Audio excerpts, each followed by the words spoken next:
Bom, pessoal, eu tô aqui fazendo uma pizza aqui na minha lareira. Improvisei, porque lá fora tá frio.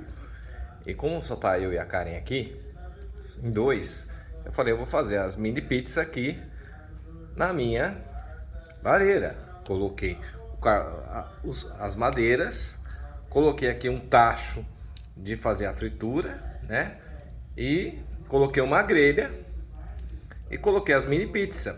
Fiz as mini pizzas já prontinhas, quadradinhas. Coloquei a mussarela, cortei na hora a mussarela, tomatinho, orégano. E tá aí, ó. As mini pizzas feitas na lareira. Olha só que gostoso. Olha aí, pessoal. Tudo se dá um jeito, né? Como tá muito frio aqui no sítio, eu não quis ficar lá fora.